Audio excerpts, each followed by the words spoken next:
ద్వారా కూడా మనము ఒక సపోర్ట్ తీసుకొని ఆల్ డిపార్ట్మెంట్స్ కు ఒక జీవో లాగా గైడ్ లైన్స్ లాగా వెళ్ళేటట్టుగా.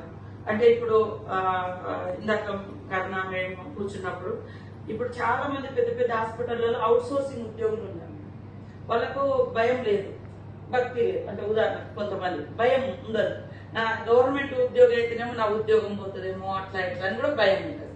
కానీ అవుట్ సోర్సింగ్ లలో ఎవరు ఎక్కడి నుంచి వస్తున్నారు, ఎక్కడి నుంచి ఎవరెవరు వివిధ రాష్ట్రాల వాళ్ళు కూడా వర్కర్స్ గా పనిచేస్తున్నారు.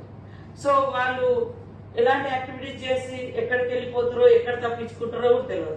అంతకుముందు దొమ్మాయిగూడలో ఒకడు బయట నుంచి బీహార్ నుంచి ఎక్కడి నుంచి వచ్చి వాడు కూడా ఇట్లా డ్రగ్స్ అడిక్ట్ 3 years అమ్మాయి 2 years బ్యాక్ 2-3 years బ్యాక్ దొమ్మాయిగూడలో 3 ఏళ్ళ అమ్మాయి బయటకు వచ్చింది ఇంటికి ఆడుకుంటాను. వాడు తీసుకెళ్ళి రేపు చేసేసి వాడు మళ్ళా దొక్కకుండా తప్పించుకొని పోయే పరిస్థితి. ఇట్లాంటివన్నీ కూడా అవుతున్నాయి. కాబట్టి మనం వాటి మీద ఏమేమి చేస్తే బాగుంటుంది, మీ అబ్జర్వేషన్స్ మీ ఐడియాస్ షేర్ చేసుకుంటే దాన్ని ఒక విధానం లాగా ఒక రూల్స్ లాగా లేదా సబ్ పాయింట్స్ ఫ్రేమ్ చేసుకొని హాస్పిటల్లో సేఫ్టీ కమిటీస్ స్కూళ్ళలో కాలేజీలలో వీటిని వేస్తూ నా ఐడియా అన్నవి రాలేదు. మీరు ఇప్పుడు మనం ఇంకా పూర్తి స్థాయిలో నిర్ణయాలు తీసుకునేంత వరకు ఇలాంటి మనం చేయగలిగేది మన సిఐలకు ఎస్ఐలకు లొకేషన్ ఏసీపీలకు ఎస్పీలకు అట్లాంటివన్నీ కూడా మీరు కొద్దిగా మనం అనుకున్న కొన్ని గైడ్ లైన్స్ ఇచ్చేసి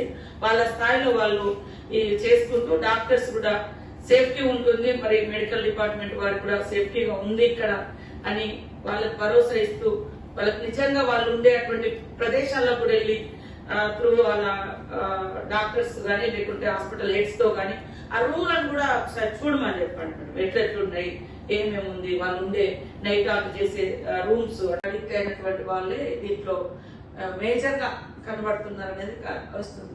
అంటే దాని వెనుక మూలాలను కూడా మనం వెతికి మనము డిస్కస్ చేసుకోవాల్సిన అవసరం. ఇది లాంగ్ టర్మ్ లో మనం ఇంకా కొంత టైం తీసుకొని ఇట్లాంటి 1-2 మీటింగ్ కూడా పెట్టుకుందాం. ఇప్పుడు ప్రజెంట్ సిచ్యువేషన్ ఏంటంటే మనం ఇమీడియట్లీ ఈ మీటింగ్ పెట్టుకోవడానికి రాష్ట్రంలో దేశంలో ముఖ్యంగా డాక్టర్స్ మాకు సేఫ్టీ కావాలి, సేఫ్టీ లేదు అనేటువంటి ఒక అభద్రతా భావంలో వాళ్ళు ఈరోజు పెద్ద ఎత్తున దిస్ ఈజ్ 7th డే అనుకుంటా, ఈ రోజు వరకు వాళ్ళు పెద్ద ఎత్తున ధర్నాలు దీక్షలు తర్వాత ట్రీట్మెంట్ కూడా వెళ్లకుండా ఓపీలు కూడా బైకట్ చేసి మరి వచ్చారు. కాబట్టి వాళ్ళకు మనం కూర్చొని కొన్ని ప్రికాషన్స్ తీసుకోవడం ద్వారా ఒక గుడ్ మెసేజ్ ఒక భరోసాను కూడా మనం ఇక్కడ నుంచి ఇవ్వాల్సిన అవసరం ఉంది. దానికోసం తక్షణంగా మనం ఎట్లాంటివి తీసుకుంటే బాగుంటుంది, ఎలాంటి ప్రికాషన్స్ తీసుకుంటే సేఫ్టీకి సంబంధించి ఉమెన్ సేఫ్టీకి సంబంధించి దగ్గర ఎక్కడ మూవ్మెంట్ అంటే మూవింగ్ ఉంటుందో అంటే ఉమెన్ యొక్క అంటే ఎంతగా ఉంటారు ఎక్కడికి వెళ్ళినా చూడంగానే అదే ఉమెన్ సేఫ్టీ కోసం ఈ డయల్ నెంబర్ 100 లేదా 818-181 ఇట్లా ఉన్నాయి అనేది. తర్వాత మనం తీసుకునేటువంటి నిర్ణయాల గురించి గవర్నమెంట్ కూడా సీరియస్ గా ఉంది అనేటువంటిది కూడా కింది వరకు వెళ్ళడం. ఒక తప్పు చేయాలి ఒకటి ఎట్లుందంటే ఇంట్లో కూడా మనము సేఫ్టీగా ఉంటున్నాం అనే భరోసా లేకుండా పోతుంది. ఆ మైండ్ సెట్ అట్లా అలవాటు అయిపోయింది. ఈ సెల్స్ చూడడము, బ్యాడ్ వీడియోస్ చూడడము. వాడు ఎంత దుర్మార్గుడు అంటే బిడ్డను ఆ వీడియో చూసి ఊర్లో ఇది సాధ్యమైతే లేదు వాడికి ఇష్టం ఉన్నట్టు లైఫ్ అని 4-5 రోజుల ముందు ఇక్కడికి వచ్చి హైదరాబాద్ కు ఆ 4-5 రోజుల కూతురు బయటకు తీసుకుపోయి రెడ్డి చంపేసాడు. దాని కారణమే వాడు రోజు వీడియోలు చూస్తాడు అట్లా. తర్వాత ఇంకా కొన్ని డ్రగ్స్ కేసులు, డ్రగ్స్ అడిక్ట్ అయ్యి వాళ్ళు ఆ మత్తులో వాళ్ళ ఇట్లాంటివన్నీ కూడా ఉంటున్నాయి. కాబట్టి మేడం ఇప్పుడు మనం అర్జెంట్ గా మీరైతే ఫోకస్ పెట్టాల్సింది ఇప్పుడు డాక్టర్స్ తర్వాత మెడికల్ సంబంధించి వాళ్ళంతా కూడా కొంత ఇన్సెక్యూర్ గా ఫీల్ అవుతున్నటువంటి అన్ని కూడా మన పోలీస్ అధికారులకు చెప్పి కొంత ఫ్రీక్వెంట్లీగా అక్కడ విజిట్ చేసేటట్టుగా కొంత సైరన్ ఒకప్పుడు నైట్ అయిందంటే పోలీస్ వెహికల్స్ వస్తున్నాయి అట్లాంటి కొన్ని ఉండేది. అట్లానే మన నైట్ టైంలో ఐటీ ఏరియాస్ సైడ్ కానీ లోకల్ అధికారులు కూడా హాస్పిటల్స్ కావచ్చు, స్కూల్స్ కావచ్చు, హాస్టల్స్ కావచ్చు, లేదా వర్కింగ్ ప్లేసెస్ ఎక్కడెక్కడ ఉన్నాయో వాటి మీద వాటితో ఒక స్పెషల్ కమిటీ ఒక ఎస్ఐ ఉంటారు, లేదా ఇన్స్టిట్యూషన్ హెడ్ ఉంటారు, లేదా ఆ సంబంధించిన వర్కర్స్ నుంచి ఒకరిని తీసుకొని మంత్లీ 15 days ఒకసారి వాళ్ళ సేఫ్టీ సంబంధించినటువంటి అంశాలను డిస్కస్ చేసుకోవడం, లేదా ఏదైనా డౌట్స్ ఉంటే ఈ కమిటీని అప్రోచ్ కావడం, ఇట్లాంటి కొన్ని పాయింట్స్ మనం ఫ్రేమ్ చేసుకుంటే మరి పోలీస్ నుంచి కూడా ఇప్పుడు ఏమైతుందంటే వాస్తవానికి ఆ అమ్మాయి అయితే తన ఇంట్లో ఉన్నట్టుగానే ఫీల్ అవుతాం. హాస్పిటల్ అన్నా కూడా నార్మల్ స్పీచర్ ఫోన్ కూడా ఉంటే ఏ లాగా ఉంటాయి.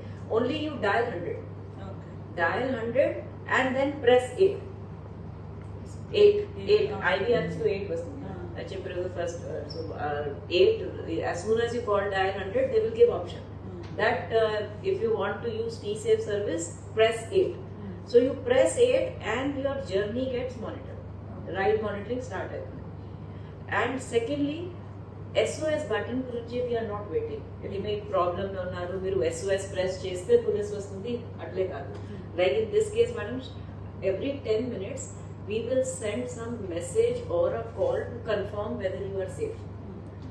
So if you don't respond or every 10 minutes 10 only right now every time, and if it is rural area some more time because journey time is, and if you don't respond automatically ade alert చేస్తుంది మన control command and control. So petrol vehicle కి SOS పోతుంది. So in this మీ దగ్గర smart phone ఉంటే మనము message తర్వాత ఒక link పంపిస్తాం పెట్టడానికి లేదా నిఘా పెంచుకోవడానికి లేదా ఇట్లా పర్టికులర్ గా ఈ తాగినటువంటి సెక్షన్స్ ఎక్కడెక్కడ వీళ్ళ మూవ్మెంట్ ఉంటుంది, వీళ్ళు ఎక్కడెక్కడ తిరుగుతున్నారు, హాస్టల్స్ ఏరియాలో లొకేషన్స్ కి వస్తున్నారా, ఇక్కడ స్కూల్స్ లలో లేకుంటే రోడ్ల ఏరియాలలో డౌట్ వచ్చినప్పుడు కూడా పోలీస్ అధికారులు వాళ్ళు తీసుకొని వాళ్ళ హిస్టరీ అంతా తీయడము లేదా వాళ్ళ అటిట్యూడ్ ఎట్లుంది, వాళ్ళ డ్రంక్ అండ్ డ్రైవ్ లో కూడా అప్పటికప్పుడు కూడా దొరకబట్టి వీళ్ళు తాగుతున్నారా ఎట్లాంటిది అనేది కూడా దొరకబట్టడానికి అవకాశం ఉంది. సో ఇట్లాంటివన్నీ మనం కొన్ని సెక్యూరిటీ పర్పస్ లో తీసుకొని ఇప్పుడు జరుగుతున్న రిగార్డింగ్ ఇది మెడికల్ డిపార్ట్మెంట్ స్ట్రైక్ ఉంది కాబట్టి వారి కోసం కూడా మనం ఒక స్పెషల్ గా కొన్ని నిర్ణయాలు తీసుకొని మేము భద్రత కల్పిస్తాము, మేము ఈ రకంగా తీసుకోబోతున్నాం అనే ఒక గుడ్